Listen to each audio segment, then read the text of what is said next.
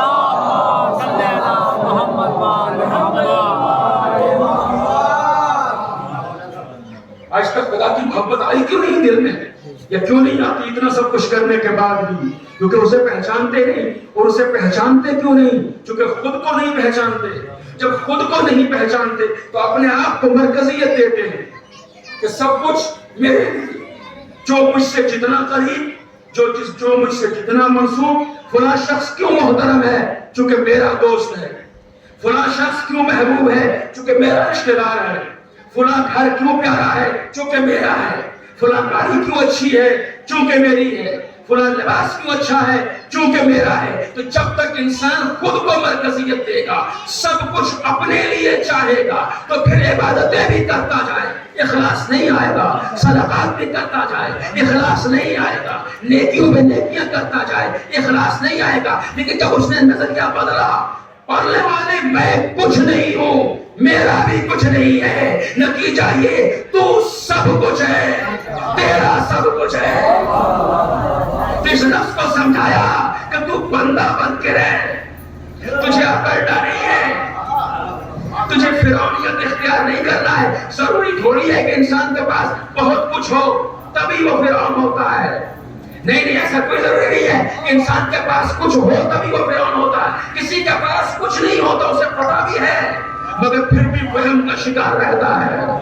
اپنے وہم کے اوپر غرور کا شکار رہتا ہے، اپنے وہم کے اوپر تکبر کا شکار رہتا ہے. تو جس پر بس چلتا ہے، اس کبر کا اور اس فرعونیت کا نتیجہ یہ ہوتا ہے، جس پر بس چلتا ہے اسے دباتا ہے.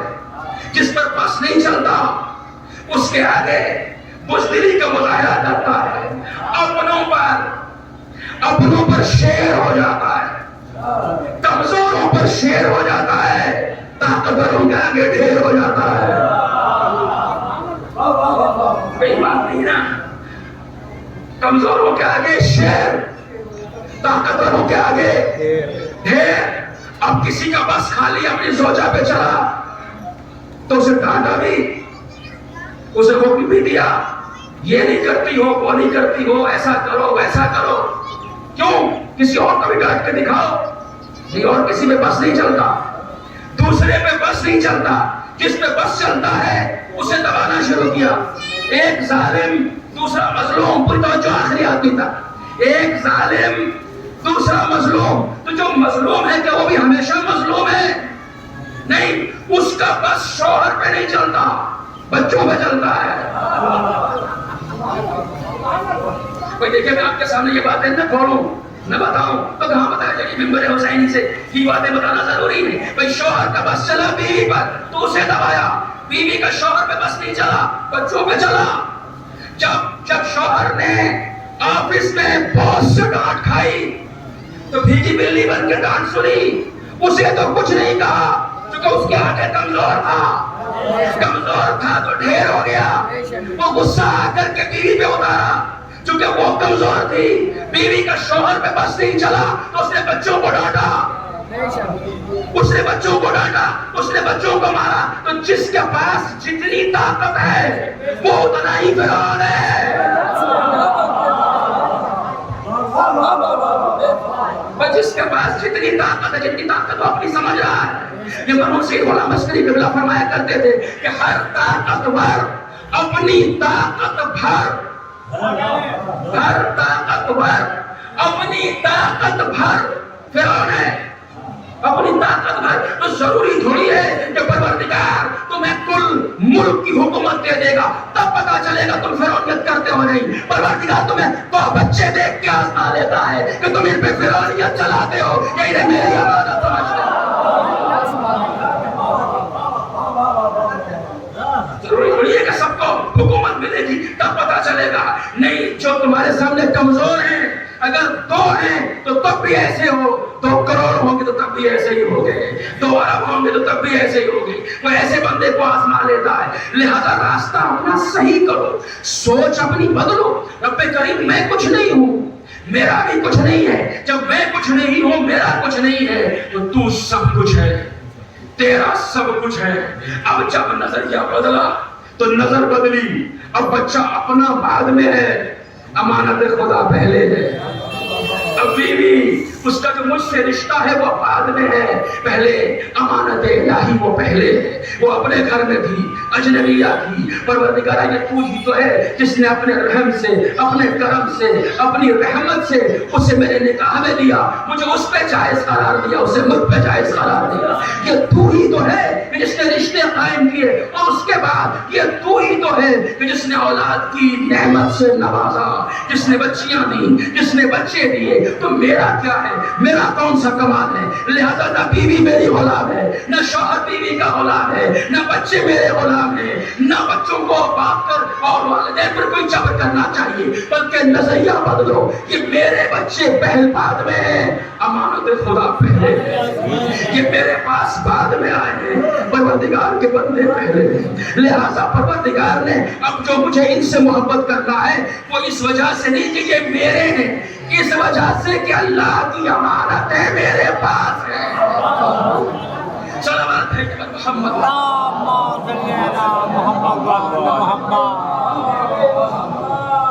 اب اس وجہ سے نہیں کہ وہ میرے ہیں، نہیں، میرے نہیں، میرے پاس اللہ کی امانت ہے۔ تو اب فرق نہیں ہوگا کہ بچے میرے ہوں یا کسی اور کے ہوں، اگر فرق ہوگا تو صرف یہ ہوگا کہ پروردگار نے میرے بچوں کی ذمہ داری مجھ پہ رکھی ہے، مجھے ان کا امین بنایا ہے، دوسرے کا امین اس کے والدین کو بنایا ہے۔ لہذا فرق ذمہ داریوں کا ہے، محبتوں کا نہیں۔ فرق فرائض کا ہے، ذمہ داریوں کا ہے۔ اب سامنے کوئی بھی آ جائے، مالدار آئے، عہدیدار آئے، چھوٹا آئے، بڑا آئے، صغیر آئے، کبیر آئے، اپنا آئے، پرایا آئے، مزدور آئے، محنت کش آئے، یا کوئی سا بھی آ جائے، تو انسان اسے اس کے پیشے سے یا اس کے علاقے سے نہیں پہچانے گا، بلکہ اس کی نظریہ بدلا ہے تو نظر بدلے گی۔ یہ سوچے گا جس خالق کا میں بندہ ہوں اسی خالق کا یہ بندہ ہے۔ اب اسلام سمجھ میں آئے گا کہ سرکاری رسالت میں آپ بچوں سے نہیں کہتے تھے بچوں سلام کرو، بچوں سے کبھی نہیں کہا کہ بچوں مجھے سلام کرو، نہیں، خود سلام کرتے تھے۔ بچہ ہے تو چھوٹا تھوڑی ہو گیا، تم بھی اللہ کے بندے ہو، بھی اللہ کا بندہ ہے۔ سبحان اللہ، سبحان اللہ۔ نظریہ جب بدلتا ہے نا عزیزوں، خود پرستی جب ہوتی ہے تو پھر ہر مالدار عزیز ہوتا ہے، چونکہ اس سے کچھ اپنا مفاد جڑا ہوا نظر آتا ہے۔ انسان یہ نہیں سوچتا کہ اس نے کمایا کیسے، حلال لے کے آیا یا حرام، رشوت لے کے آیا، کسی کو ستا کے تو نہیں آیا، کسی مظلوم کا حق مار کے تو نہیں آیا، کسی کا کچھ غصب کر کے تو نہیں آیا، یتیموں کا مال تو نہیں کھا رہا ہے، پبلک کی پراپرٹی کو تو نہیں ہڑپ رہا ہے، کسی کو ستا تو نہیں رہا ہے۔ یہ سب کچھ ختم، چونکہ اپنی ذات کی اہمیت ہے اور خود کو مال پسند ہے، اس لیے مالدار پسند ہے۔ لیکن جب سرکار رسالت میں آپ کی سیرت طیبہ کو ہم نے دیکھا تو مالداروں کو آپ نے خود سے دور کرتے ہوئے تو نظر آئے، مزدوروں کے ہاتھ چومتے ہوئے نظر آئے، مزدوروں کے ہاتھ چومتے ہوئے نظر آئے۔ اس سے یہ تھوڑی معیار ہے کہ کس کے پاس کتنا ہے، معیار یہ ہے جس کے پاس ہے کتنا حلال ہے۔ اور جب محنت کش مزدوری کر رہا ہے، وہی طبقہ کے جسے دنیا والے سب سے کمزور سمجھتے ہیں، سرکار رسالت میں رحمت للعالمین طٰہٰ و یاسین مزمل و مدثر بعد از خدا توئی، قصہ مختصر جن سے افضل کائنات میں کوئی نہیں ہے۔ وہ ان مزدوروں کے ہاتھ چومتے ہوئے نظر آ رہے ہیں، دنیا کی نظریں بھی بدل رہے ہیں، نظریہ بھی بدل رہے ہیں۔ صلوات پہ جبر محمد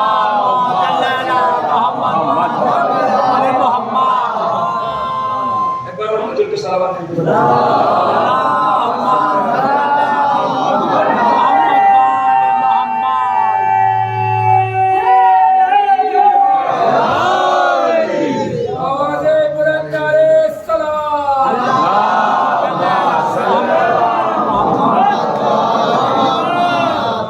میرا کچھ نہیں ہے اور میں خود بھی کچھ نہیں ہوں تو مجھے اپنی جان عزیز ہوگی کہ نہیں ہوگی؟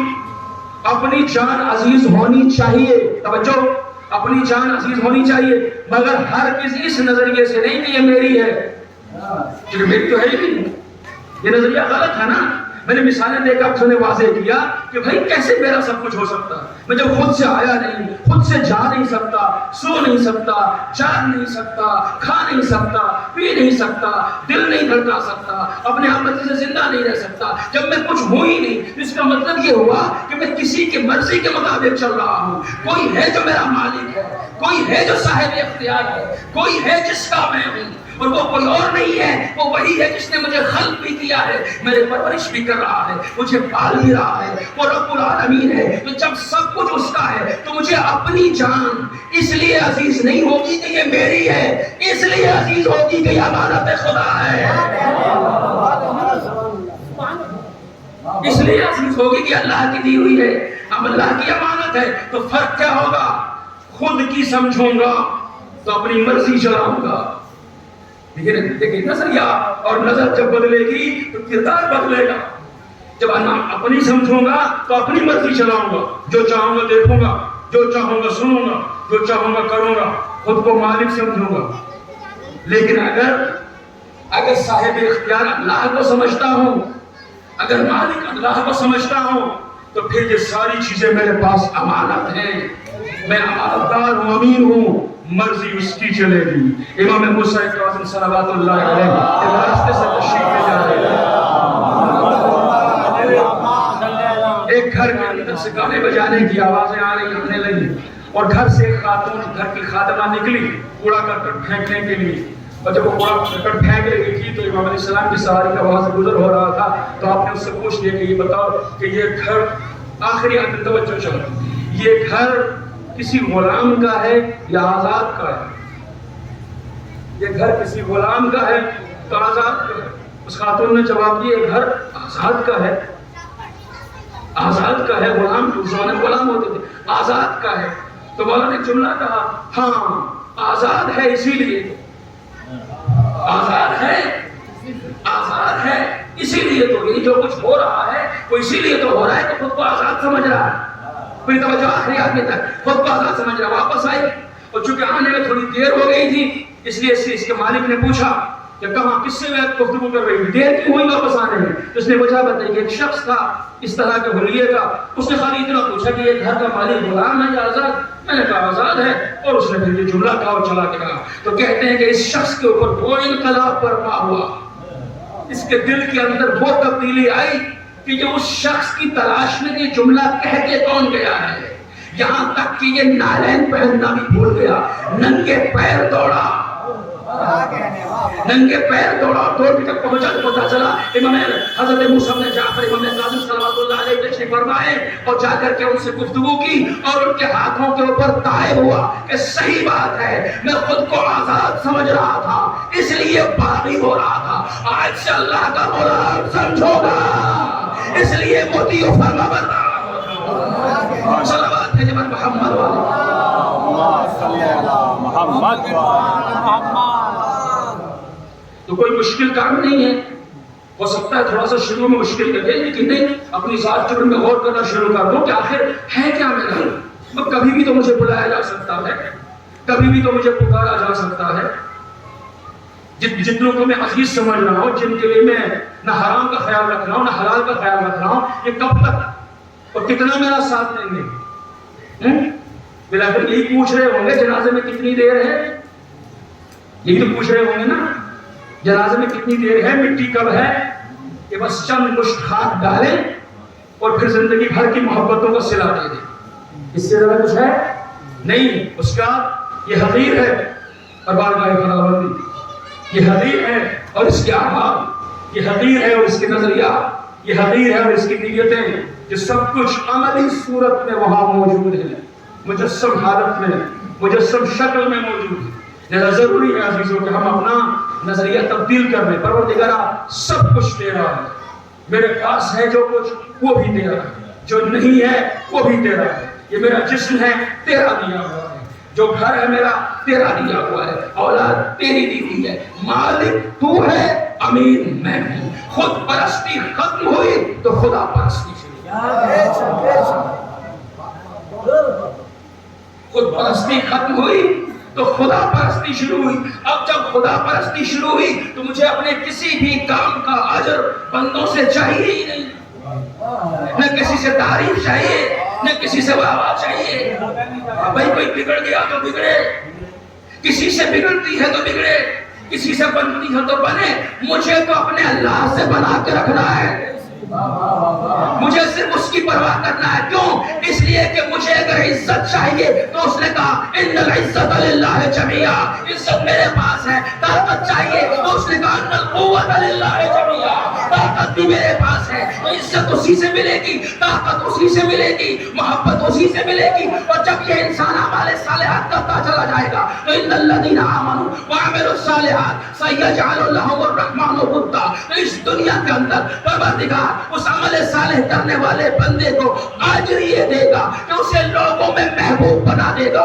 میرے دوستوں سمجھتے کیوں نہیں ہو؟ میرے دوستوں پہچانتے کیوں نہیں ہو؟ یہ کیوں سوچتے ہو فلاں پیسے والے سے بنا کے رکھو، فلاں خاندان والے سے بنا کے رکھو، فلاں گھر سے بنا کے رکھو، فلاں آفیسر سے بنا کے رکھو، فلاں رشتہ دار سے بنا کے رکھو، فلاں سے بنا کے رکھو، فلاں سے بنا کے رکھو تاکہ یہ کہیں کام آ سکے. پوری زندگی بناتے رہتے ہو، بنتی کبھی نہیں ہے، بگڑنے میں دیر نہیں لگتی. اللہ نے تمہیں نسخہ کیمیا دے دیا. میرے بندے در در کی ٹھوکریں مت کھا، تو مجھ سے بنا لے، میں تیری سب سے بنا لوں.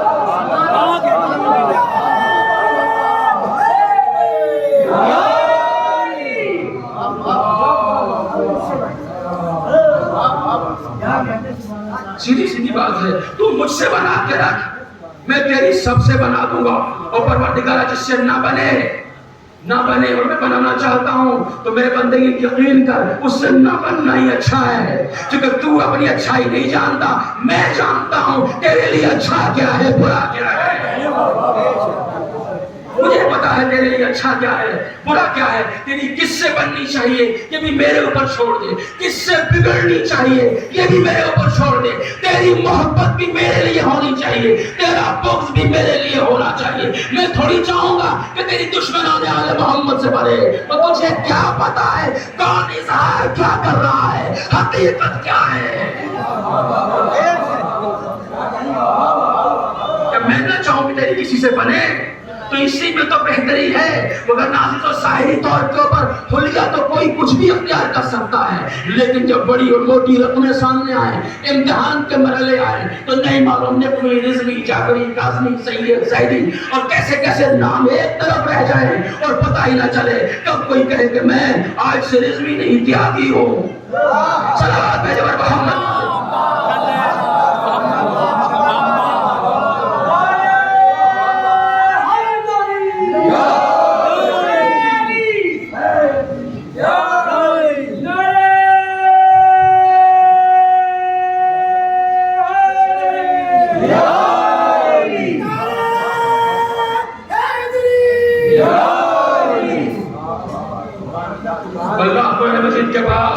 نسخے موجود ہیں اور اس پر جب چھوڑ دو گے اپنی محبت بھی اسی کے لیے، بغض بھی اسی کے لیے.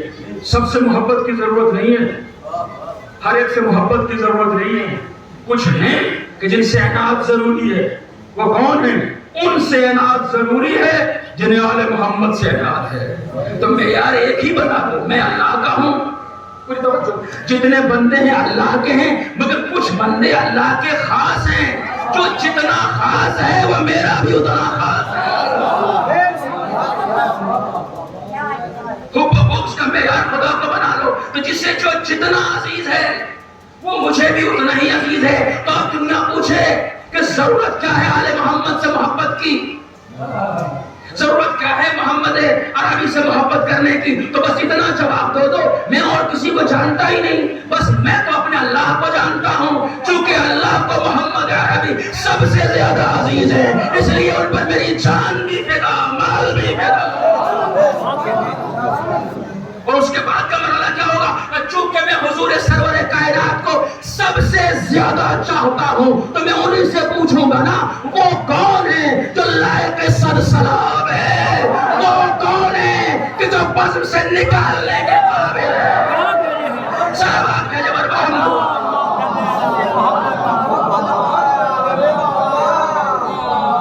جانے کی ضرورت نہیں ہے، حضور کی زندگی میں دونوں طرح کے کردار موجود ہیں۔ کچھ آئے تھے سونا چاندی پہنے ہوئے، اکڑتے ہوئے، خود کو کچھ کہتے ہوئے، رحمت للعالمین نے ملنے سے انکار کر دیا۔ میرے پاس آتے ہو تو مالدار بن کے نہیں، خاکی بن کے آؤ، مجھے تو آپ پسند ہے، اب تو آپ سے محبت ہے۔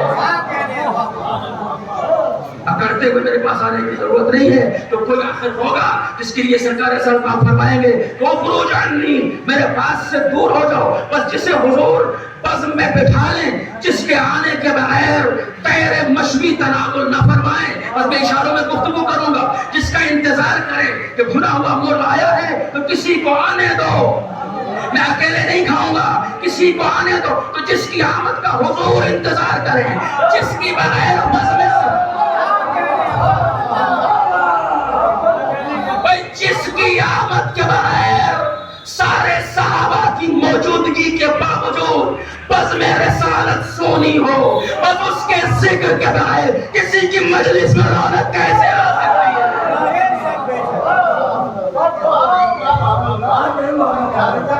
بس جسے حضور نے بزم میں بٹھایا اسے دل پر بٹھاؤ، اسے دل کا مالک بنا دو۔ جسے حضور نے بزم سے نکالا اس سے دل کو باہر رکھو۔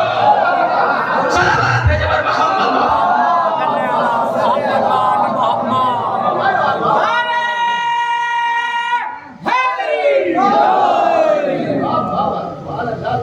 اب سارا کچھ ٹھیک ہو جائے گا۔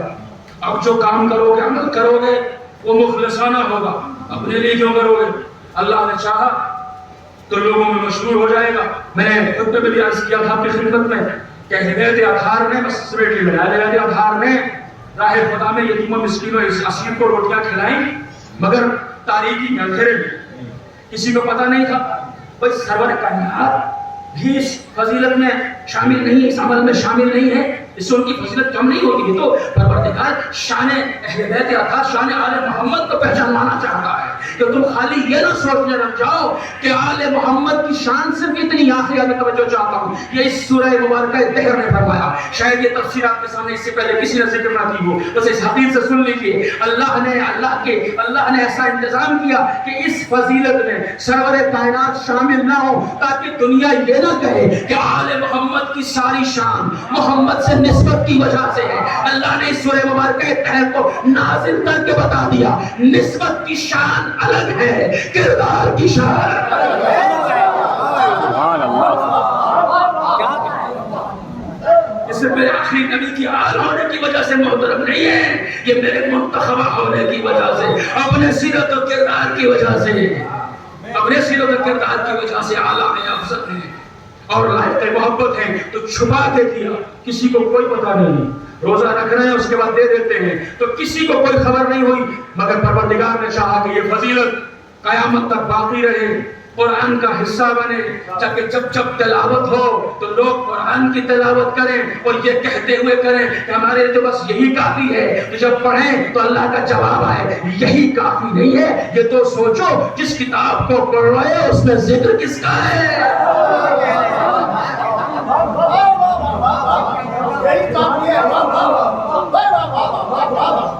کافی کیسے ہو جائے گی؟ کافی تبھی ہوگی نا کہ جب اسے اپنے مفاد کے لیے استعمال کرو گے، تبھی تو کہو گے یہ کافی ہے۔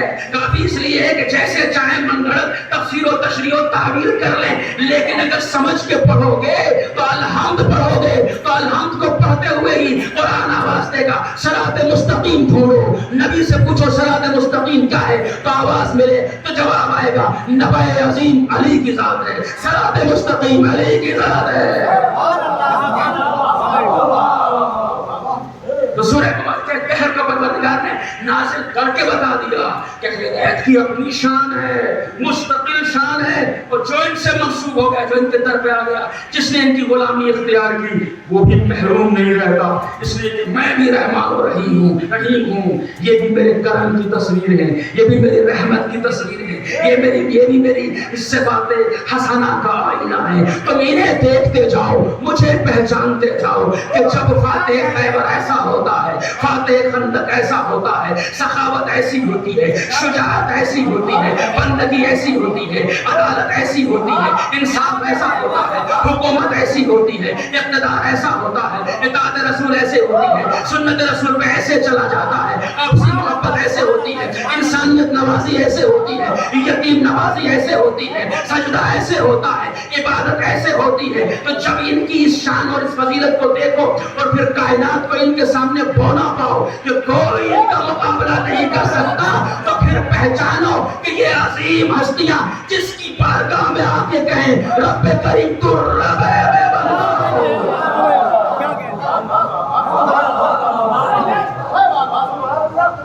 اور رب کریم کتنا عظیم ہوگا جس کے بندے ایسے ہوں گے۔ اسلام کے دامن میں بس اس کے سوا کیا ہے؟ ایک ضرب اللہ، ایک سجدہ شبیر۔ کتنے ہیں جن نے اللہ کو پہچانا کربلا کے سجدہ شبیری کو دیکھ کے کہ جس کا سب کچھ لٹ جائے، سب کچھ قربان ہو جائے، وہ شکوہ نہ کرے، سجدہ کرے۔ اس کا مطلب ہے کوئی معبود ہے، اس کا مطلب ہے کہ کوئی مسجود ہے، اس کا مطلب ہے کہ کوئی لائق کی عبادت ہے۔ ایسے پہچانا لوگوں نے اللہ کو، ایسے معرفت ہوتی ہے لوگوں کو اللہ کی۔ اس لیے کہ سب سے بڑی نشانی اللہ کی یہی ہے، سب سے بڑی آیت اللہ کی یہی ہے کہ جس کی بارگاہ میں پیش کرنے کے لیے یہ علی اکبر جیسے جوان کو بھی پیچھے نہ رکھے، جس کی بارگاہ میں پیش کرنے کے لیے عباس جیسے بھائی کو بھی پیچھے نہ رکھے، علی اصغر جیسے ششماہے کو بھی پیچھے نہ رکھے۔ وہ بارگاہ کتنی عظیم ہے، وہ دین کتنا بڑا ہے، وہ راہ انسانیت، وہ راہ نجات، وہ صراط مستقیم کتنا اہم ہے۔ اللہ اکبر۔ خدا آپ کو کسی غم میں نہ ڈالائے سوائے غم مظلوم کربلا کے، سوائے غم مظلوم کربلا کے۔ جوش میں لیابادی نے کہا تھا کہ سجدوں سے جو کھینچتا ہے مسجود کی طرف، سجدوں سے جو کھینچتا ہے مسجود کی طرف، تنہا اشارہ ہے معبود کی طرف۔ یہ کربلا ہے، یہ مہمان بارگاہ ہے، یہ مجلس ہے جو مسجد تک پہنچاتی ہے، اور وگرنہ عبادت کی شکل تو بن سکتی ہے، حقیقت نہیں آ سکتی۔ اس لیے ضرورت ہے عزیز و حسینیت کی، اور ہر دور میں ضرورت ہے۔ خدا آپ کو کسی غم میں نہ ڈالے۔ آج کی تاریخ ایک خاص شہید سے منسوب ہے۔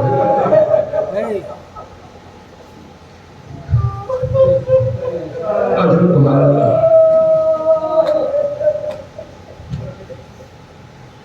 اس شہید کی کچھ خصوصیات ہیں جو باقی شہداء کی نہیں ہیں۔ ایک خصوصیت یہ ہے کہ وہ بالکل اپنے بابا سے بھی شہداء کی جوار میں دفن ہے۔ غازی عباس کا مزار الگ ہے، گنج شہداء الگ ہے، حضرت حر کا مزار الگ ہے، حضرت حبیب کا مزار الگ ہے، مگر یہ وہ کربلا کا خاص شہید ہے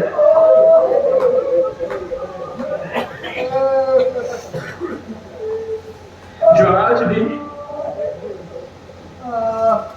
اپنے بابا کی آغوش میں سویا۔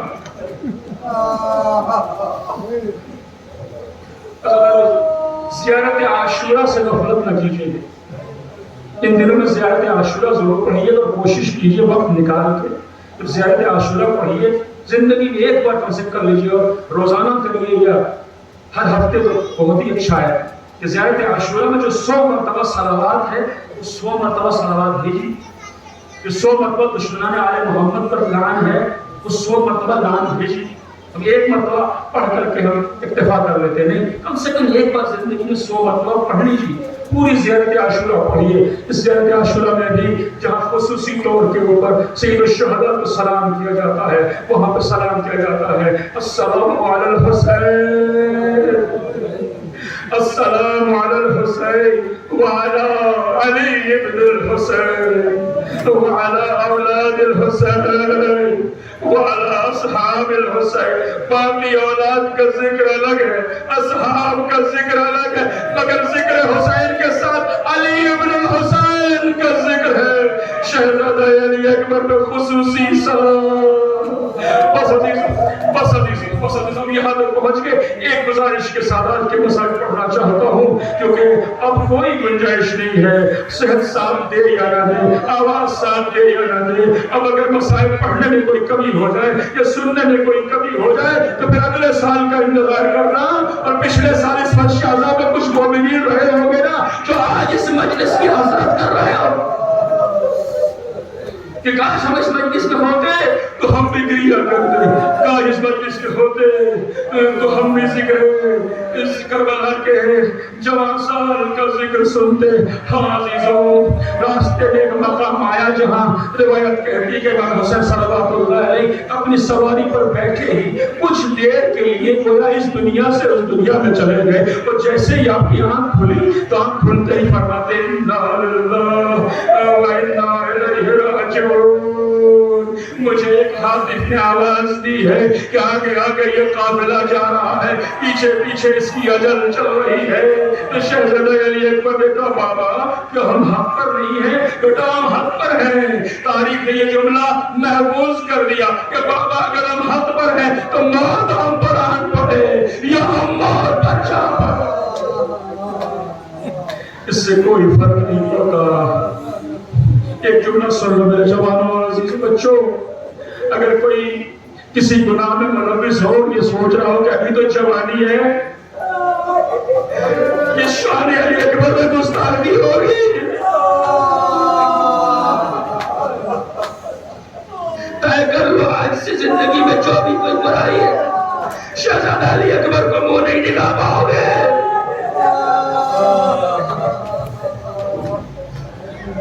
طے کر لو پاک ہو کے جاؤ گے بارگاہ معصومین میں، پاک ہو کر کے جاؤ گے بارگاہ معصومین میں۔ اللہ اکبر، میرے پاس وقت نہیں جو میں آپ کو بتاؤں، میرے پاس وقت نہیں ہے۔ اگر اس دنیا میں شہزادہ علی اکبر ہم پر توجہ نہ دیں گے نا، مولا حسین ہم پر توجہ نہ دیں گے، جنت مل بھی جائے گی تو کسی کام کی نہیں۔ اگر ان کی نظر میں ہم کو دکھانے کا لائق نہ ہوئے تو جنت کی کوئی قیمت نہیں ہے، یہ سمجھ لو۔ کبھی وقت ہوا تو اس کی تفصیل بھی بتاؤں گا، یہ بالکل عین حقیقت ہے۔ ہاں عزیزو، اب جو صبح عاشور نمودار ہوئی تو کائنات آخری بار ایک اذان سنے گی۔ آج جن و ملک، چرند و پرند، یہ زمین، یہ ہوائیں، یہ پانی، یہ کائنات کا ذرہ ذرہ آخری بار ایک اذان سنے گا، جسے تاریخ اذان علی اکبر کہتی ہے۔ اذان علی اکبر کے ساتھ عاشورہ کی صبح نمودار ہوگی، اور اس کے بعد دن چڑھتے چڑھتے سید الشہداء کی دفتر قربانی کھل جائے گا۔ حبیب آئیں گے شہید ہوں گے، مسلم آئیں گے شہید ہو جائیں گے، جون آئیں گے شہید ہو جائیں گے، ہور آئیں گے شہید ہو جائیں گے، برائے حمدانی شہید ہو جائیں گے، زہیر قائد شہید ہو جائیں گے۔ جب تک اصحاب و انصار زندہ رہیں گے بنی ہاشم میں سے کسی کو میدان میں جانے نہ دیں گے، لیکن اب جب اصحاب و انصار کی قربانیاں ہو چکی ہوگی، اجر و قبول اللہ، نماز ظہر ادا ہو چکی ہوگی، اب اصحاب و انصار میں کوئی نہ بچے گا، اور امام مظلوم عالم غربت میں ہوں گے۔ عربی میں غریب اسے نہیں کہتے جس کے پاس پیسے نہ ہوں، عربی میں غریب اسے کہتے جس کا کوئی اپنا نہ ہو۔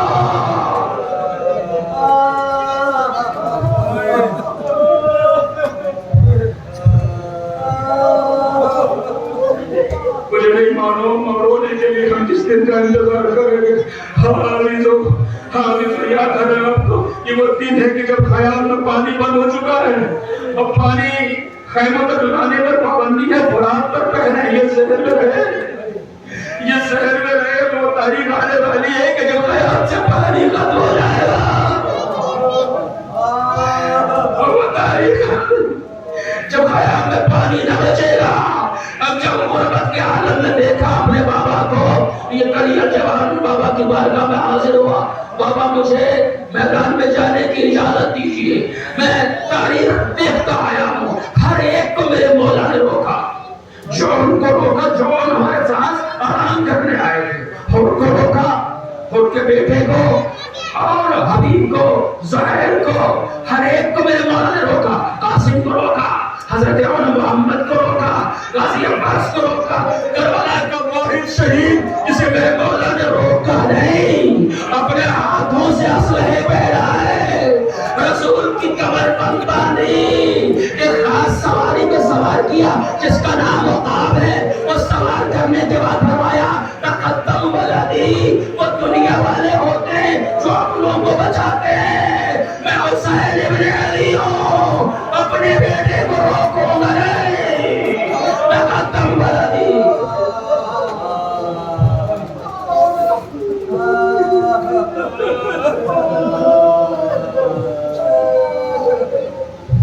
اللہ خدا کے لیے کہ بیٹا میرا کرو, بیٹا آگے بڑھو, آگے بڑھو. مگر ہاں بیٹا, اپنی بیوی سے اجازت لے, بیویوں سے اجازت لے. آپ کو پتا ہے کہ ہم جو ممبر پہ آ کے پڑھتے ہیں, ہماری ایک مجلس پہلے آیا.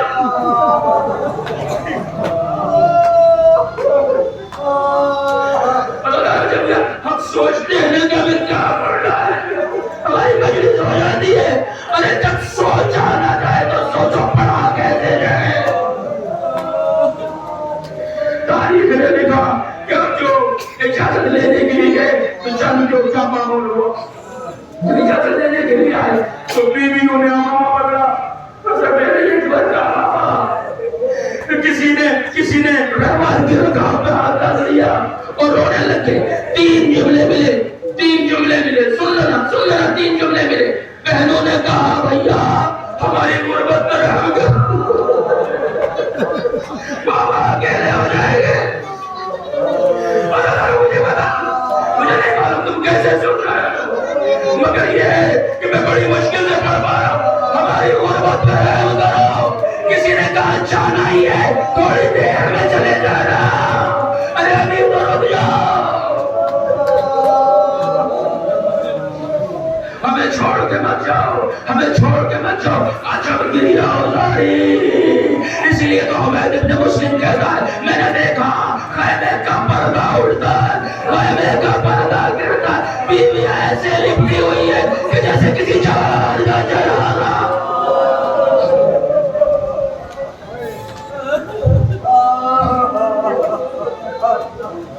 میرے مزاج سے واقعی بڑا مجھ سے مسائل نہیں کرے گا. اجرکم اللہ. اتنے میں شیخ جعفر شوستری لکھتے ہیں کہ حضرت کی ایک بیٹی کا بیان ہے کہ بابا کی وہ حالت ہونے لگی کہ جیسے روح قفس انزلی سے پرواز کر گئی. سید شہرہ کی وہ حالت ہونے لگی کہ جیسے ابھی اس دنیا سے رخصت ہو جائیں گے. اور حق عزیزو, اس حالت میں مولا فرماتے ہیں میرے اہل حرم, اے بیویو اکبر کا راستہ چھوڑ دو, اکبر کو جانے دو. مولا نے اجازت دلائی. اب جو بیٹا روانہ ہوا, اور میری کوشش یہ ہے کہ میں آپ کے سامنے وہی پڑھوں جو عین تاریخ میں لکھا ہے, بس وہی پڑھوں جو عین تاریخ میں لکھا ہے کہ جیسے ہی مولا نے اپنے بیٹے کو روانہ کیا, روانہ کرنے کے بعد بارگاہ خدا بندی میں عرض گزار ہوئے اللہم اشہد قد برز الی ھذا القوم غلام اشبہ الناس خلقا وخلقا برسولہ وَإِذَا كُنَّا اشتقنا برسولہ نظرنا إِلَى وجهه. رب کریم تو گواہ ہے گا, اب میں نے اس قوم کی بارگاہ میں, اس قوم کے پاس تیری بارگاہ میں اسے پیش کر دیا ہے. ارے جو رفتار میں بھی رسول جیسا ہے, جو گفتار میں بھی رسول جیسا ہے, جو شکل و صورت میں بھی رسول جیسا ہے, اتنا رسول کا مشابہ ہے کہ ہم جب تیرے رسول کو یاد کرتے تھے نا تو علی اکبر کا چہرہ دیکھ لیتے تھے. کریم امام نے اپنی عزیز ترین پونجی روانہ کر کہ یہ امت اگر میری دشمن ہے مگر خود کو رسول کا امتی کہتی ہے، ہو سکتا ہم شکل نبی کو دیکھ کر کے اس کے دل نرم ہو جائے، ہم شکل نبی کو دیکھ کر کے اسے کوئی رحم آ جائے۔ پر جو مجلس ختم ہوئی ایک دوسری خصوصی شہید کی پہچانو کہ جو بھی رزم میں گیا نا میدان میں واپس نہیں آیا، بس سلام آخر کیا، یا آقا مدد کے لیے پکارا۔ حسین کے کڑی جوان کی خوبی یہ ہے کہ یہ خوب حیدری شجاعت کے ساتھ لڑنے کے بعد واپس بارگاہ مولا میں آیا۔ بابا منظر میں بیان کروں تو کیسے مولا کے جملے بہت دردناک ہیں۔ اللہ مولا کے جملے بہت دردناک ہیں۔ آنے کے بعد حضرت علی اکبر کہتے ہیں بابا ایک تو یہ لوہا جو میرے باندھا ہے اس نے بہت ستایا ہے، گرمی کی شدت ہے، اور دوسرا پیاس نے مار ڈالا۔ مولا بابا بس اگر ایک گھونٹ پانی کا انتظام ہو جائے، اللہ تاریخ کے یہی الفاظ ہیں، ایک گھونٹ پانی کی کوئی سبیل ہو جائے۔ میرا دل کہتا ہے شہزادے ایک گھونٹ پانی کی سبیل چاہے دینا۔ ارے آج دنیا میں آپ کے غلام ہو رہے کروڑوں سبیلیں لگانی، کربلا کی پیاسوں کے نام سبیلیں ہی سبیلیں۔ اللہ اکبر اللہ اکبر۔ میرے آقا کا جملہ وقت دل کو چھین لینے والا، فرماتے ہیں بیٹا میرے نانا رسول اللہ کے لیے اور میرے بابا علی مرتضیٰ کے لیے اور میرے لیے یہ بڑا مشکل ہے کہ تو کچھ مانگے اور ہم دے رہا۔ بیٹا کچھ مانگے، علی اکبر جیسا بیٹا کچھ مانگے اس حالت میں کہ میرے لیے بڑا سخت ہے۔ تاریخ لکھتی ہے سینے سے لگایا، تاریخ لکھتی ہے سینے سے لگایا اور اپنی زبان علی اکبر کے منہ دے دی اور اپنی انگشتری مبارک دی کہ بیٹا اسے اپنے منہ میں رکھ لو اور ان قریب تمہیں نانا سیراب کر دیں گے اور جاؤ روکا نہیں بیٹے کو۔ اللہ کو اکبر، روکا نہیں ہے صبر حسین، یہ ہے شجاعت حسین، بیٹے کو روکا نہیں۔ مولا علی اکبر دوبارہ میدان میں آئے اور آنے کے بعد پھر سے حیدری شجاعت کا مظاہرہ کیا، حیدری شجاعت کا مظاہرہ کیا۔ لیکن اب کیا ہوا؟ اب ایک شقی ہے آپ کے سر پہ ایسا وار کیا، ختم ہو گئی، آپ کے سر پہ ایسا وار کیا، کچھ روایتوں کے مطابق آپ کے سینے پر وار کیا برچھی سے، کچھ روایتوں کے مطابق سر پہ وار کیا، اور اس کا نتیجہ کیا ہوا؟ باقی جتنے کربلا کے شہداء دینا سن رہے ہو، جو کربلا کے شہداء دینا، ارے جب ان پہ وار ہوتا تھا وہ سین سے زمین پہ آ جاتے تھے۔ بھولنا نہیں علی اکبر کڑی جائے، علی اکبر نے اپنی باہر آوار کی گردن میں ڈال دی کہ مجھے گرنا نہیں ہے، جو رہوار کی باہوں میں گردن ڈال دی۔ اور تاریخ نے لکھا رہوار آدھا کے معاشرے میں آ گیا جس میں علی اکبر لپٹے ہوئے ہیں، بس وہ فقرہ تاریخ کا فقہ تالو اربا نربا، اور جس کے ہاتھ میں جو تھا اس سے وار کرنے لگا، یہاں تک کہ وہ وقت آیا جب آپ زین پہ نصب نے زمین پہ آئے اور فرمایا السلام علیکہ یا ابتا، میرے بابا میرا سلام قبول کیجئے۔ مدد کے لیے نہیں پکارا، سلام آخر بھیجا اور بھیجے کے ساتھ ایک آواز دی۔ بابا آپ نے کہا تھا نا کہ نانا آئیں گے مجھے سیر و سلام کرنے کے لیے، بابا میں نانا کو بھیج رہا ہوں۔ بابا نانا آ گئے اور نانا مجھے سیراب کرنے کے لیے سر پہ لیے ہوئے اور فرما رہے العجل العجل، بیٹا جلدی آ جاؤ میرے باپ۔ اللہ تعالیٰ مجلس ختم ہو گئی، مجلس ختم ہو گئی۔ امام حسین پر یہ دوسرا وقت آیا جب تاریخ نے لکھا کہ جیسے آپ کے بدن سے روح نکلنے والی ہو، اب جو دوڑ کر کے کڑیل جوان کے سرارے پہنچے۔ ایک منظر تاریخ میں ملتا ہے کہ ایک بیوی سے رہا نہ گیا، وہ خیموں سے نکلی، اس کی زبان پہ فقرے تھے، میرے نور نظر کا میرے جگر کے ٹکڑے،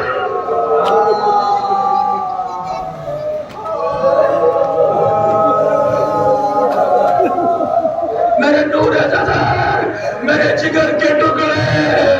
بس سمجھ میں نہیں آیا کہ بھٹی طرف کر کے اس طرح سے باہر کیوں نکلی؟ آپ کو معلوم ہے نا سرکار سید الشہداء گولا شیخ خیمے میں نہ لابا اے غازی عباس کا لاشا، اے علی اکبر کا لاشا۔ اب سمجھ میں آیا کہ جب تاریخ نے لکھا فَبَدَا خَطَّهُ وَلَا خَطِّ، امام نے اپنا رخسار اپنے بیٹے کے رخسار پر رکھ دیا۔ روح کا فضل سری سے پرواز کر گئی، وہ بیٹے کو اٹھانا چاہا، بس اٹھاتے تھے رکھ جاتے تھے، اٹھاتے تھے رکھ دیتے تھے۔ ایک شفیع کہتا ہے میں نے کبھی حسین کو اس حالت میں نہ دیکھا، بس دو ہی مقام آئے تھے، ایک میں نے دیکھا ششمائے علی اصغر کو لے کر کے کبھی آگے آتے تھے کبھی پیچھے ہٹتے تھے، جب علی اکبر کو اٹھاتے تھے رکھتے تھے۔ ہاں شاعر نے بزبان حال کہا، شاید اس لیے بی بی نکل آئی کہ لاشا ہے برابر کا کوئی آسے نہ اٹھے۔